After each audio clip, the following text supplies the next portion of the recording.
तो हेलो भाई लोग, तो कैसे हो आप लोग। आज मैं आपको बताने वाला हूँ कर्ण का एक ऐसा दिव्यास्त्र जिसके घलने से कोई भी मर सकता था। हाँ, इंद्र को भी मारता तो इंद्र भी मारा जाता।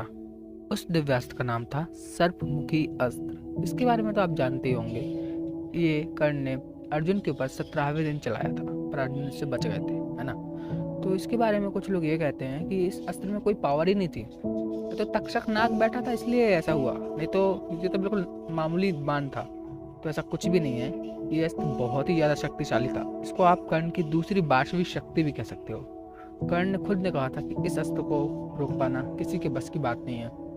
इस अस्त्र के बारे में कहा जाता है ये अस्त्र इतना विषैला है, इतना विषैला है कि अगर एक बार किसी को घला तो उसका मरना पक्का था।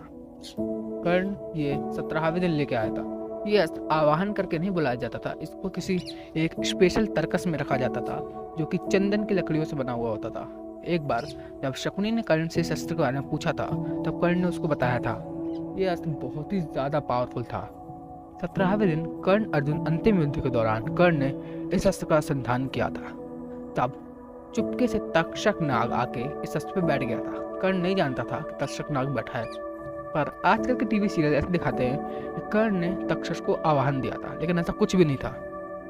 इस अस्त्र की पावर इतनी थी कि अगर ये अर्जुन पे घलता तो अर्जुन मारा जाता। अर्जुन के पास एक मुकुट था जिसका नाम तो मुझे नहीं मालूम, लेकिन इस मुकुट के बारे में कहते हैं कि इस मुकुट को कोई काट नहीं सकता। हाँ, याद आ गया, इस मुकुट का नाम था कीर्ति। कीर्ति मुकुट ऐसा पावरफुल मुकुट था, इसी के नाम के कारण अर्जुन का नाम कीर्ति पड़ा था। इतना पावरफुल मुकुट था, इसको इंद्र का वज्र भी काट नहीं सकता था। लेकिन इस तीर ने उस मुकुट को भस्म करके रख दिया था। लेकिन जब कर्ण ने इस तीर को चलाया तो भगवान श्री कृष्ण ने अर्जुन को बचाने के लिए रथ में अपने दोनों हाथ पटक दिए, जिससे रथ के घोड़े घुटनों पे आ गए, रथ के चक्के धरती में धंस गए और अर्जुन के सिर की जगह वो तीर सीधा अर्जुन के मुकुट पर जा गला और अर्जुन के मुकुट को भस्म कर दिया। तब भगवान श्री कृष्ण ने कहा था कि इस मुकुट को ना ही वज्र काट सकता था, ना ही सुदर्शन चक्र, लेकिन आज इस अस्त्र ने इस मुकुट को भस्म कर दिया। इस समय भगवान श्री कृष्ण ने कर्ण की बहुत सारी प्रशंसाएं की थी। यहाँ आप देख ही सकते हो इस अस्त्र की कितनी पावर है। लेकिन अभी कुछ लोग कहेंगे कि इस अस्त्र की पावर नहीं है, ये तो तक्षक नाग की पावर है। तभी इसके बारे में आपको आगे बताता हूँ।